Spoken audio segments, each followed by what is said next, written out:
Ceci est l'évaluation d'un patient, un policier de 39 ans qui s'est blessé pendant son travail. C'est une blessure, un traumatisme, une chute où il s'est déchiré le ligament croisé antérieur et endommagé le ménisque médial. Donc, il a une chirurgie de reconstruction du ligament croisé antérieur. On lui a pris une partie du tendon rotulien pour faire la greffe pour l'ACL. Et présentement, je suis en train de faire une évaluation complète pour comprendre le traumatisme qui est survenu, comment la douleur est survenue et qu'est-ce qui est encore restant post-chirurgie. On est présentement 3 mois après la chirurgie.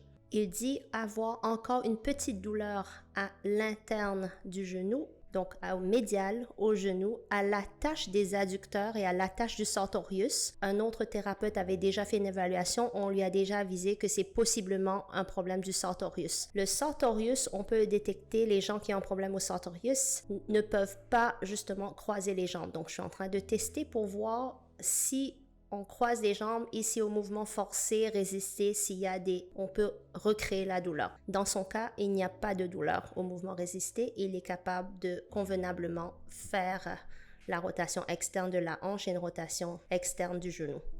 Je teste un petit peu plus loin. Je vais vérifier au niveau de la force des adducteurs. On va vérifier au niveau de sa flexion. Je vais faire beaucoup de palpations pour voir c'est quoi les chaînes musculaires les plus tendues. Donc, un test des adducteurs ici pour voir si ça peut recréer la douleur. Dans son cas, non, il n'y a pas de douleur.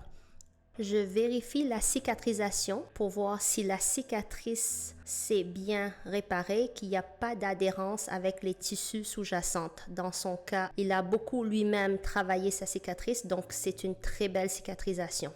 Dans tous les troubles du genou, post-chirurgie ou s'il y a une douleur au genou, j'ai tendance à toujours prendre ce petit protocole. Les points Hudding pris en latéral et médial pour croiser le nerf articulaire sert à diminuer et gérer la douleur au niveau du genou. Les points Hudding connectés avec les yeux du genou, comme on les appelle en médecine chinoise, donc le point Xi'an hors méridien et le point 35 estomac.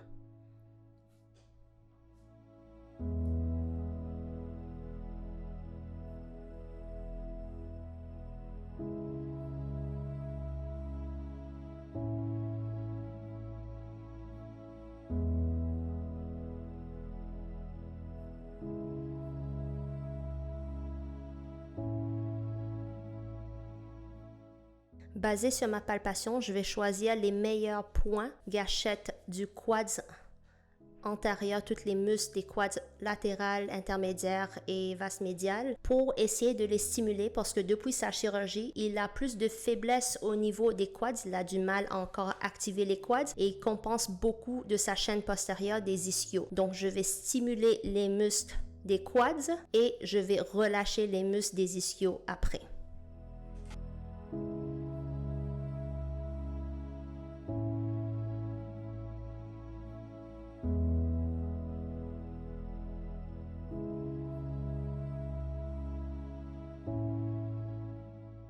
Maintenant, je vais traiter en arrière parce que sa plainte principale, c'est que depuis sa réhabilitation, il a du mal à décontracter sa chaîne postérieure. Donc, ischio et mollet. Il a de temps en temps des crampes au mollet. Donc, dans ce cas-ci, encore une fois, à la palpation, je vais déterminer les muscles les plus tendus. Dans son cas, le semi-tendineux et semi-membraneux et le biceps fémoral. Les 3 muscles sont tendus, donc je vais aller chercher des points gâchettes des 3 muscles. Dans ce cas-ci, le point 40 VC, c'est le nerf sciatique qui va avant qu'il change pour devenir le nerf péroné commun. Donc, on va prendre ce point qui va contrôler tous les mollets. Je vais prendre des points gâchettes du gastroc médial parce que dans son cas, les crampes musculaires qu'il a tendance à avoir de temps en temps se trouvent plutôt dans le gastroc médial, donc à l'interne du mollet.